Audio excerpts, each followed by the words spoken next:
All right, so let's go ahead and kick off that intro, and then we'll be jumping into series number 1, TT1 versus NightEnD. Welcome to TeamSpeak, advanced voice communication software for any platform. TeamSpeak allows groups of people to communicate and share information with anyone, via the internet or through private networks. Using your Windows, Mac or Linux-based computer, all you need is a headset with microphone, and in minutes you can be chatting with others in real time, using our crystal clear voice technology.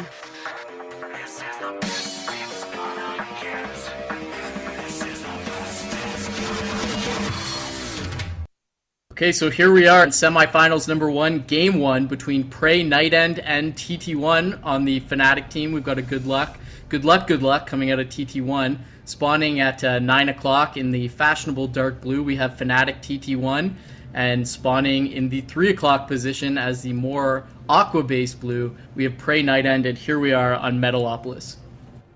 That's right, and a little bit less fashionable unless you're a grandmother. But still, that shouldn't be too big an imbalance because, you know, NightEnD, he's a very solid Warcraft 3 player. He can deal with things like being a lesser shade of blue. True. And spawning cross positions here are going to give both of these Protoss players a little bit more breathing room.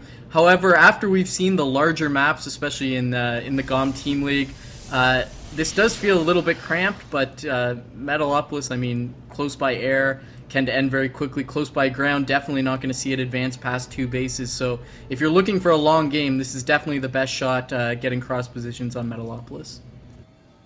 Certainly, you know, this rush distance is very, very long. In fact, probably longer than Shakuras overall because, well, they do have to go all the way around the middle roads, you know, choose one side or the other, and that's going to make for a more interesting PvP. You know, a lot of people are upset about how warp gate intensive it is, but more recently, it has been shown that, you know what, maybe it's not just warp gates, it's just very, very difficult to play the matchup out correctly. You have to be, if you make one mistake, something like that will roll you over.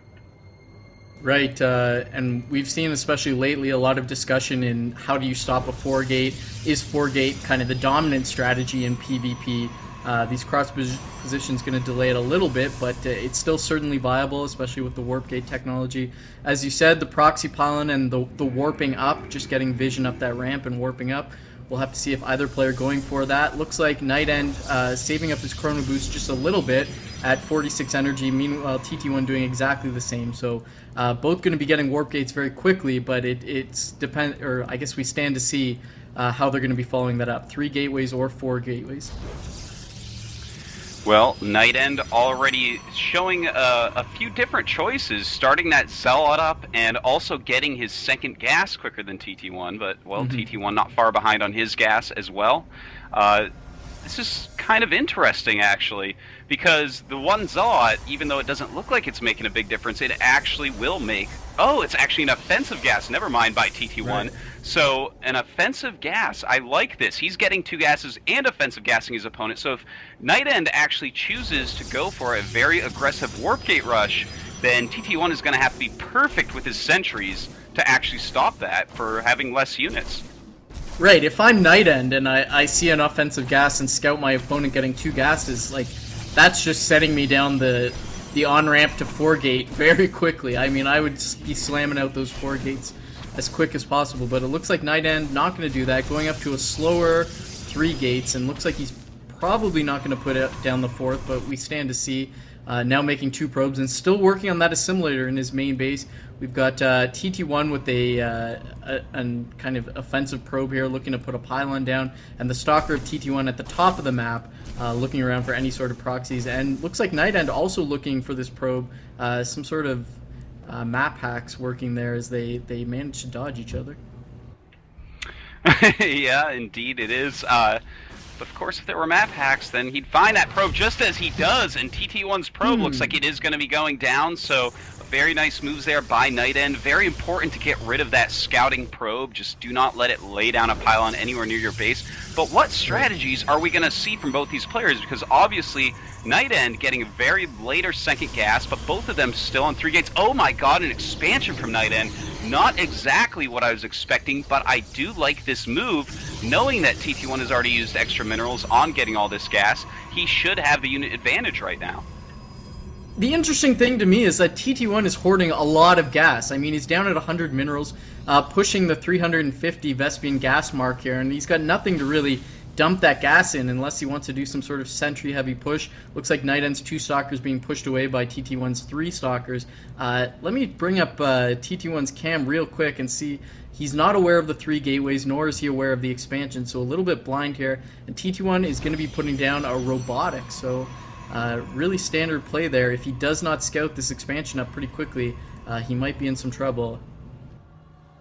Yeah, I think he might be, because NightEnd at the same time getting his robotics, it is actually just slightly quicker than TT1's, and as long as he goes straight to Colossus, I'm feeling that he might be able to stop any rushes TT1 brings over his way. TT1 is going to really have the onus on him to do the damage. He's going to have to get a lot of damage in, or NightEnd's superior economy is going to kick in, and TT1 is going to be one sad Protoss. Yeah, looking at the units tab, we can see the probes are exactly even. TT1 has a bit of an advantage in the army, but he does have the defender's advantage, excuse me. NightEnd has the defender's advantage, so he'll be able to make a lot of units, one extra round of units, as there's no proxy pylons on the map, to defend any sort of quick attack. And now TT1 is chrono boosting out that observer and robotics base, so it is going to be a 3-gate into 1 base Colossus. Meanwhile, we've actually got a robotics bay coming out for NightEnd as well, as he is chrono boosting out his first Immortal. So it looks like it's just going to be a timing attack from TT1, but I don't know about you, Artosis, but I think he may have missed his timing a little bit here. Yeah, I agree with you there, Chill. I mean, that Immortal is actually a bad sign from TT1. In fact, TT1 right now has 400 gas saved up. I don't know what his plans are with that. Maybe going to get the Thermal Lance upgrade. That's the only thing I can think. And I mean, that'll help a little bit, but the economy of NightEnd at this point, really, if he just concentrates on making units, using his chrono boosts on making extra units, he is going to have way more than TT1 momentarily. And things are just not looking good for our Canadian Protoss. Yeah, and exactly like you said about the Thermal Lance, yeah, it's nice to have, but when you're doing these 1 base kind of Colossus rushes, you don't really have time to fool around and wait for the Thermal Lance. That's more of a 2 base Colossus kind of build, so, and we can see he's actually not even going for the Thermal Lance, he's just stockpiling gas, so I'm trying to make logical sense of it, but it's just not coming for me. I know, man. It sometimes gets hard. You know, managing economy is one of the hardest things about StarCraft and StarCraft 2, and it looks to me like you're absolutely right. I'm not sure what he's going to use the extra gas on, and in fact, TT1, really surprising me here, he's not going to just throw the game away and be like, oh, look at this, I'm behind. I may as well try to hit my timing. No, he is throwing down a Nexus. So he has decided to actually turn this into perhaps a much longer game than we were anticipating. Yeah, and let's see if he actually attacks here or just puts on pressure. No, looks like he's recalling his army back into his main base, going to protect his natural, and bringing up the units tab, it looks like he's already down in Colossus count, and meanwhile NightEnd chrono boosting out that extended Thermal Lance. TT1 also working on the same, but down a Colossus a little bit, and far down in economy. I mean, his Nexus barely even half done here. He's down 11 Harvesters. I just don't really know what TT1 can do to get back into this game unless he has some crazy tactical advantage that you just don't often see in Protoss versus Protoss. Yeah, you know, he is down about 20 supply, and there's not going to be a whole lot of making up for that. There are some interesting tech switches you can do in this matchup, of course. Once you get a lot of Colossi out, then suddenly the Void Ray becomes very, very powerful, but TT1 is going to be the one that's behind in units overall, so even if he switches over to Void Ray, and in fact, a very funny Guardian Shield going on right now at TT1's natural, I don't know what to say, man. Yeah, a little bit. Well, I was looking if he made a new gateway, because I've done that trying to change into warp gates, but he hasn't done that, so Really strange, and looks like neither player building more production facilities. Both going to stay on this 3 warp gate plus robo combination, and looks like NightEnd's timing has hit here as he finishes Thermal Lance and begins to move out. He's got 3 Colossi in his army. He's also got an Immortal and a lot of buffering units here in Stalkers and Zealots. And that is a great thing to call him. You know, he's just got to spread out those Zealots, use a couple really good Guardian shields, and let them all take the damage while his Colossi deal it. He does have a lot more supply right now, and I think that this is going to be a very hard attack for TT1 to actually hold off.